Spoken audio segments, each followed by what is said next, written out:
पौराणिक कथा के अनुसार प्राचीन समय में राजा नल और दमयंती रानी सुखपूर्वक राज्य करते थे। उनके 2 पुत्र थे। उनके राज्य में प्रजा सुखी और संपन्न थी। एक दिन की बात है कि उस दिन होली दशा थी। एक ब्राह्मणी राजमहल में आए और रानी से कहा, दशा का डोरा ले लो।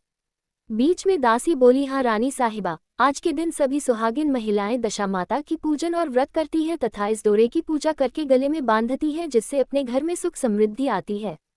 अतः रानी ने ब्राह्मणी से डोरा ले लिया और विधि अनुसार पूजन करके गले में बांध दिया। कुछ दिनों के बाद राजा नल ने दमयंती के गले में डोरा बंधा हुआ देखा। राजा ने पूछा, इतने सोने के गहने पहनने के बाद भी आपने ये डोरा क्यों पहना? रानी कुछ कहती, इसके पहले ही राजा ने डोरे को तोड़कर जमीन पर फेंक दिया। रानी ने उस डोरे को जमीन से उठा लिया और राजा से कहा, ये तो दशामाता का डोरा था, आपने उनका अपमान करके अच्छा नहीं किया। जब रात्रि में राजा सो रहे थे तब दशामाता स्वप्न में बुढ़िया के रूप में आए और राजा से कहा, हे राजा, तेरी अच्छी दशा जा रही है और बुरी दशा आ रही है। तूने मेरा अपमान करने अच्छा नहीं किया। ऐसा कहकर बुढ़िया दशा माता अंतर ध्यान हो गई। अब जैसे तैसे दिन बीतते गए, वैसे वैसे कुछ ही दिनों में राजा के ठाट बाट, हाथी घोड़े, लाव लश्कर, धन धान्य, सुख शांति सब कुछ नष्ट होने लगे। अब तो भूखे मरने का समय तक आ गया। एक दिन राजा ने दमयंती से कहा, तुम अपने दोनों बच्चों को लेकर अपने मायके चली जाओ। रानी ने कहा, मैं आपको छोड़कर कहीं नहीं जाऊंगी। जिस प्रकार आप रहेंगे उसी प्रकार मैं भी आपके साथ रहूंगी। तब राजा ने कहा, अपने देश को छोड़कर दूसरे देश में चलें। वहां जो भी काम मिल जाएगा वही काम कर लेंगे। इस प्रकार नल दमयंती अपने देश को छोड़कर चल दिए। चलते चलते रास्ते में भील राजा का महल दिखाई दिया। वहां राजा ने अपने दोनों बच्चों को अमानत के तौर पर छोड़ दिया।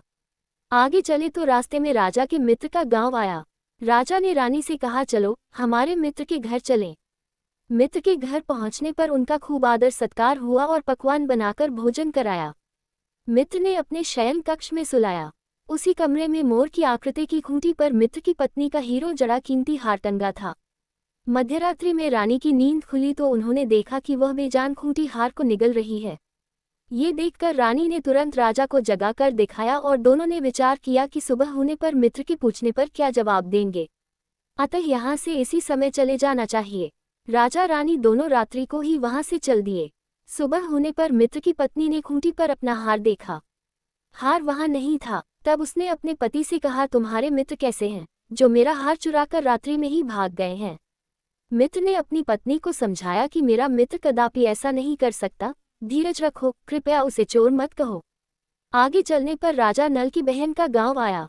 राजा ने बहन के घर खबर पहुंचाई कि तुम्हारे भाई भौजाए आए हुए हैं। खबर देने वाले से बहन ने पूछा, उनके हाल चाल कैसे हैं? वह बोला, दोनों अकेले हैं, पैदल ही आए हैं तथा वे दुखी हाल में हैं। इतनी बात सुनकर बहन थाली में कांदा रोटी रखकर भैया भाभी से मिलने आई। राजा ने तो अपने हिस्से का खा लिया, परंतु रानी ने जमीन में गाड़ दिया। चलते चलते एक नदी मिली। राजा ने नदी में से मछलियां निकालकर रानी से कहा, तुम इन मछलियों को भूंजो, मैं गांव में से परोसा लेकर आता हूँ। गांव का नगर सेठ सभी लोगों को भोजन करा रहा था।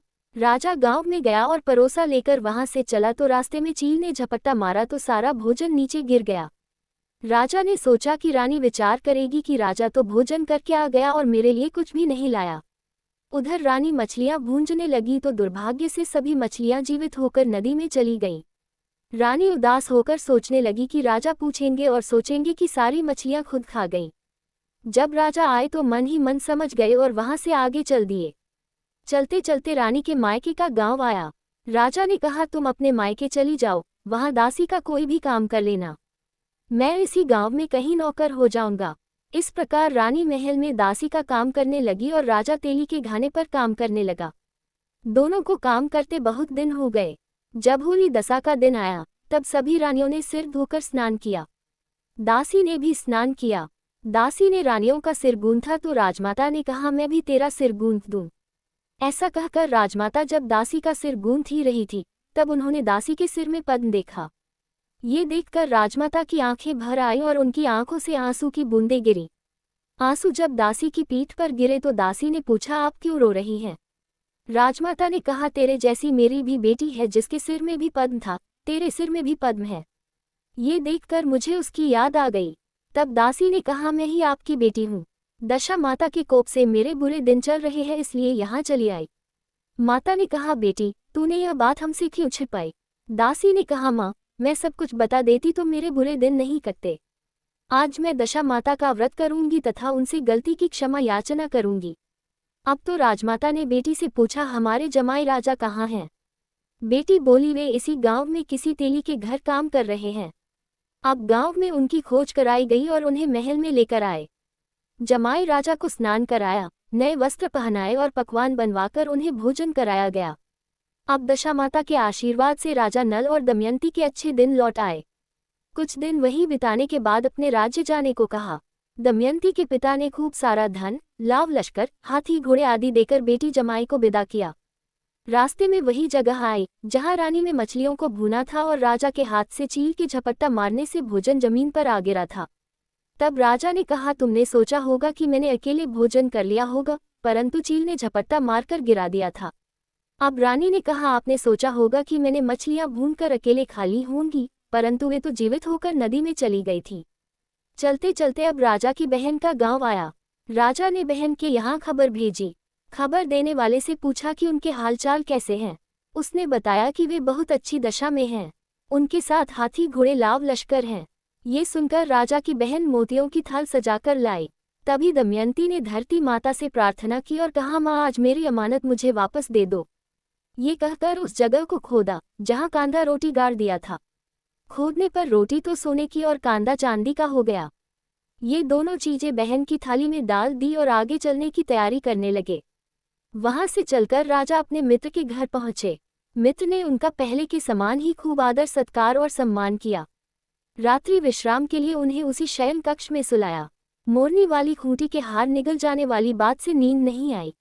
आधी रात के समय वही मोरनी वाली खूंटी हार उगलने लगी तो राजा ने अपने मित्र को जगाया तथा रानी ने मित्र की पत्नी को जगाकर दिखाया, आपका हार तो इसने निगल लिया था। आपने सोचा होगा कि हार हमने चुराया है। दूसरे दिन प्रातःकाल नित्य कर्म से निपटकर वहां से वे चल दिए। वे भील राजा के यहाँ पहुंचे और अपने पुत्रों को मांगा तो भील राजा ने देने से मना कर दिया। गांव के लोगों ने उन बच्चों को वापस दिलाया। नल दमयंती अपने बच्चों को लेकर अपनी राजधानी के निकट पहुंचे तो नगरवासियों ने लाव लश्कर के साथ उन्हें आते हुए देखा। सभी ने बहुत प्रसन्न होकर उनका स्वागत किया तथा गाजे बाजे के साथ उन्हें महल पहुंचाया। राजा का पहले जैसा ठाट बाट हो गया। राजा नल दमयंती पर दशा माता ने पहले कोप किया, ऐसी किसी पर मत करना और बाद में जैसी कृपा करी वैसी सब पर करना।